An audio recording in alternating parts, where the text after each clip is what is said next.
बबनराव लोणीकर हे भारतीय जनता पार्टीचे आमदार आहेत. बबनराव लोणीकर साहेबांना माझी विनंती आहे, तेही एक शेतकऱ्याचा मुलगा म्हणून आहेत. शेतकऱ्यांच्या मुलाविषयी, शेतकऱ्याविषयी असं वक्तव्य करताना त्यांना लाज कशी वाटत नाही, हा माझा प्रश्न आहे.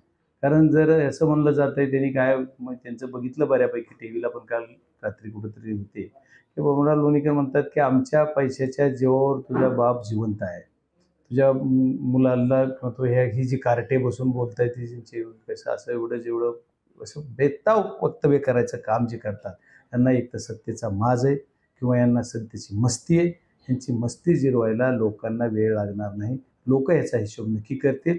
यांना जी आता सत्ता आली, परत निवडून आल्यामुळे त्यांना तसा माज आहे आणि सत्तेत बसलेलं यांचं सरकार असल्यामुळे यांनाही एवढा जी चढलेला माज उतरवायला लोक कमी करणार नाही. अपेक्षा आपण करणं स्वाभाविक आहे. आपण काय करू शकतो, यांच्याकडून अपेक्षाच करू शकतो यांनी असं केलं पाहिजे, पण याचं करणार का? हे यांचं काहीच करत नाही. ह्यांनीच बोलायला लावायचं, ह्यांनीच काय काय बोलतील, काय काय नाही. काही लोक पाळलेलेच आहे, तसं हे बोलतात. मुख्यमंत्री महोदय याच्यावर काही कारवाई करणार नाहीत. मुख्यमंत्र्यांना याची सहमती आहे का हे कळणार नाही. कारण असं बोलणारा जर समर्थनच असलं पाहिजे यांच्याशिवाय कसं बोलतात. यांच्यावर साधं यांनी दिलगिरी सुद्धा व्यक्त केली नाही आतापर्यंत तरी माझ्या माहितीनं.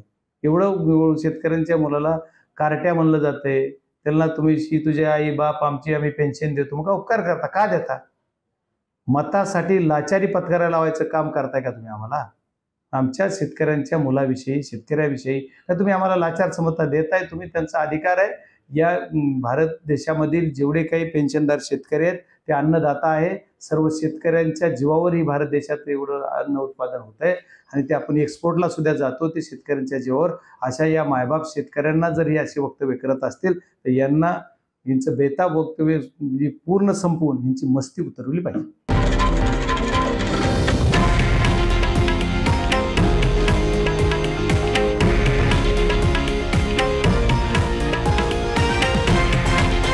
हे आहे देशातील नंबर 1 न्यूज नेटवर्क आणि आपण पाहत आहात TV9 मराठी, एकमेव.